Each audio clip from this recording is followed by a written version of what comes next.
अधिकारी, कर्मचारी, विद्यार्थी, सर्व पत्रकार बंधू, सर्वप्रथम मी आपल्या सर्वांना 76व्या प्रजासत्ताक दिनाच्या मनापासून शुभेच्छा देते।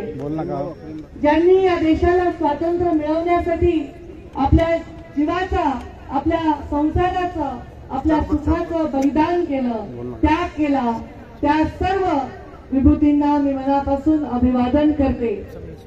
खरं तर जालना जिल्हा पालकमंत्री म्हणून मी या मंचावरून आपल्या सर्वांना संबोधेन असं मला कधी वाटलं नाही। हा योग माझ्या जीवनामध्ये सुवर्ण योग आहे आणि तो जालन्याच्याही जीवनामध्ये सुवर्ण योग असावा, अशा प्रकारची बुद्धी शक्ती मला येऊ आणि मी तुमच्या सेवेसाठी कार्यरत राहू, हेच आशीर्वाद या निमित्ताने आपल्या सर्वांकडून मला अपेक्षित आहे।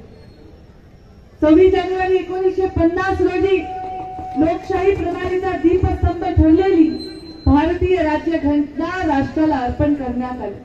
जगामध्ये भारत देश एक प्रजासत्ताक गणराज्य म्हणून उदयास आला आणि लोकशाही तंत्राने घटनेनुसार देशाचा कारभार सुरू झाला।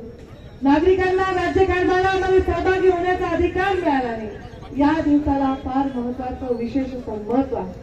घटना समितीच्या मसुदा समितीचे अध्यक्ष महामानव भारतरत्न डॉक्टर बाबासाहेब आंबेडकर यांनी हे अमूल्य योगदान यांचं या घटना बनवण्यामध्ये आहे आणि त्यामुळे जगामध्ये सहिष्णू म्हणून भारतीय लोकशाही अत्यंत श्रेष्ठ ठरली आहे आणि ठरत जाणार। वासुदैव कुटुंबकम या आधारावर जगामध्ये सत्ता स्थापन करून आपल्या संस्थानाचा, आपल्या विचारांचा झेंडा या जगामध्ये जावा आणि भारत देश एक मोठी महासत्ता बनावं हे स्वप्न या देशाचे प्रधानमंत्री नरेंद्र मोदींनी पाहिले आणि त्या सगळ्यामध्ये आपल्याला योगदान द्यायचं।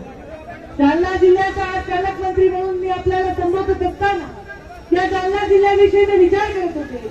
मला असं वाटतं की या जालना जिल्ह्यामध्ये भविष्यामधील भाईचारा आणि संविधानाला सन्मान देणारा उगम स्थान म्हणून हा जालना जिल्हा ओळखला जाईल, अशा प्रकारचा या भागामध्ये प्रशासन, शासन काम करेल, अशा प्रकारचे मी आपल्या सर्वांना शाश्वती देऊ इच्छिते। खरं तर जालना म्हणजे सोन्याचा पालना असं मी ऐकलेलं आहे। इथे प्रचंड मोठ्या प्रमाणात उद्योगधंदे आहेत। उद्योग एक उद्योग असेल तर तो नफ्याचा पोशिंदा असतो।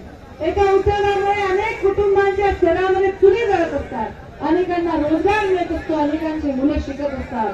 तर या उद्योगांना जास्तीत जास्त सहकार्य करण्यासाठी आणि या उद्योगांचं अत्यंत शिस्तीने पालन करून पर्यावरण जपण्यासाठी आम्ही पालकमंत्री म्हणून या जालन्यामध्ये मी कटिबद्ध राहील ते आपल्या सर्वांना वचन देतो। शेती ही लाखांची भूक भागवत असते आणि बळीराजा ती शेती कसं असतो, त्या बळीराजाचं जीवन कसं सुखी होईल यासाठी आमचं सरकार काम करत आहे। रोज नव्या नव्या योजना हे सरकार आमचं राबवत आहे।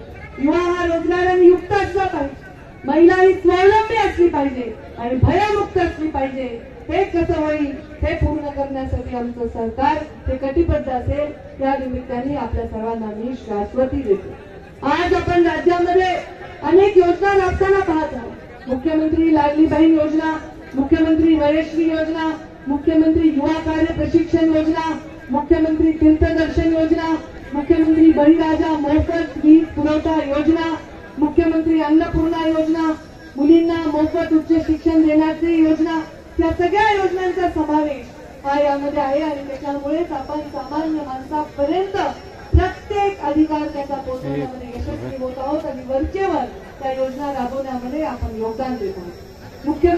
मुख्यमंत्री माझी लाडकी बहीण योजना ही योजना या जिल्ह्यामध्ये 5,42,000 प्राप्त झालेले अर्ज आणि 5,25,000 पात्र महिलांना या योजनांतर्गत प्रतिमाह 1,500 रुपयांचा लाभ देण्यात येणार आहे, येत आहे। ही अत्यंत अभिमानाची गोष्ट आहे। राज्यामधील 65 वर्ष वयावरील ज्येष्ठ नागरिकांना दैनंदिन जीवनामध्ये सामान्य स्थिती जगण्यासाठी वयश्री योजना सुरू करण्यात आली आहे। त्यामध्ये या जिल्ह्यामध्ये 2,000हून अधिक प्राप्त झालेले अर्ज आहेत आणि जवळपास 468 नागरिकांचे अर्ज त्याच्यामध्ये पात्र ठरलेले आहेत। राज्यातील युवकांना शिक्षणानंतर प्रत्यक्ष कामाचे प्रशिक्षण देऊन मुख्यमंत्री युवा कार्य प्रशिक्षण योजना सुरू करण्यात आलेली आहे। त्यामध्ये 1,665 बेरोजगार युवकांची शिकाऊ प्रशिक्षणार्थी म्हणून निवड करण्यात आली आहे. तसेच 60 वर्षावरील ज्येष्ठ नागरिकांना मुख्यमंत्री तीर्थदर्शन योजना सुरू केली आहे. मुख्यमंत्री बळीराजा मोफत वीज पुरवठा योजना, ती आपल्याला माहिती आहे.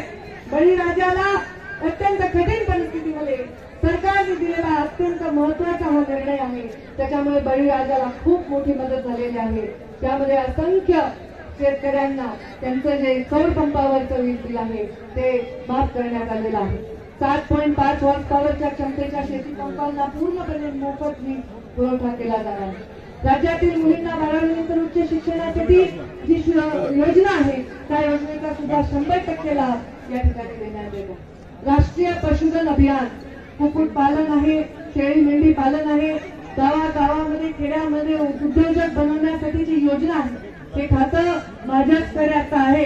या खात्याच्या माध्यमातून ग्रामीण युवकाला स्वतःच्या पायावर उभं राहण्यासाठी अनेक योजना राबवल्या जात आहेत आणि जास्तीत जास्त पालकमंत्री म्हणून जालन्यामध्ये या योजना राबवून या युवकांना स्वतःच्या पायावर उभं करण्यासाठी माझं सरकार कटिबद्ध आहे. केंद्र सरकारच्या महत्वाकांक्षी ऍग्रीस्टॅक योजनेनंतर महाराष्ट्र सरकारने राज्यातील सर्व शेतकऱ्यांना एक ओळख क्रमांक तयार करण्यात येणार आहे आणि हा ओळख क्रमांकाच्या माध्यमातून शेतकऱ्याला वेगवेगळ्या शासनाच्या योजनांचा लाभ मिळणार आहे. कोणीही त्याच्या योजनांचा लाभ त्याच्यापासून हिरावून घेऊ शकणार नाही.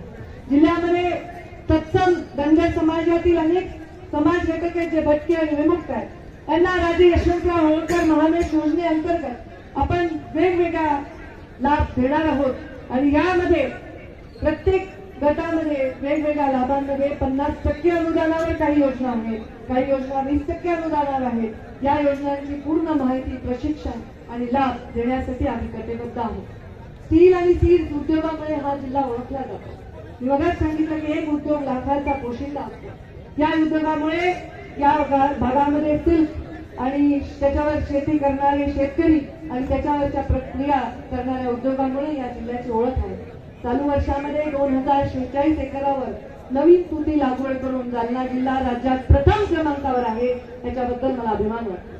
जालन्यामध्ये आंतरराष्ट्रीय दर्जाची ऑटोमॅटिक ड्रिलिंग मशीनची उभारणी करण्यात आली असून उत्कृष्ट दर्जाचे रेशीम आणि सुताची निर्मिती त्या माध्यमातून करण्यात येत आहे.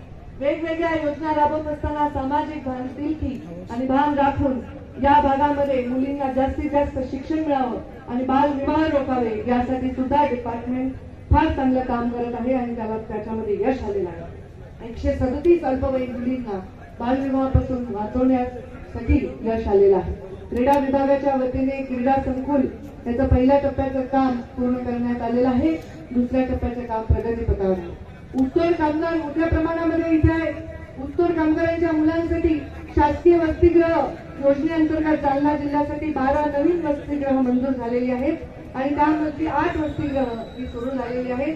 त्यामुळे या कष्ट करणाऱ्यांना शिक्षणापासून पोषणापासून आपल्याला दूर ठेवण्याची जी परिस्थिती निर्माण झाली होती त्याच्यामध्ये त्यांना ते देण्यामध्ये आपल्याला यश आलेलं आहे. कायदा आणि सुव्यवस्था अत्यंत महत्वाचा पाठीचा कणा आहे. यामध्ये जिल्हा नियोजनाच्या निधीतून जिल्ह्यामध्ये वेगवेगळ्या ठिकाणी CCTV कॅमेरे शहरामध्ये बसवले आहेत आणि त्याच्यामुळे गुन्हेगारी रोखण्यामध्ये मोठ्या प्रमाणात मदत होत आहे. जालना महानगरपालिका नगर भूसंपादन झालेल्या क्षेत्रामध्ये आपल्याला मिळकत पत्रिका मिळत नाही ही जनतेची तक्रार लक्षात घेऊन या भागाची जी टीम आहे त्या टीमनी कलेक्टरांनी आणि सगळ्यांनी मिळून एक चांगला योजना आणलेली आहे आणि एक चांगली इथे प्रयोग केलेला आहे. त्याच्यामध्ये आपल्याला भूमापन मिळकतीचे GIS आधारित सर्वेक्षण त्यांनी सुरू केलेलं आहे आणि याला पवित्र नाम देण्यात आलेलं आहे.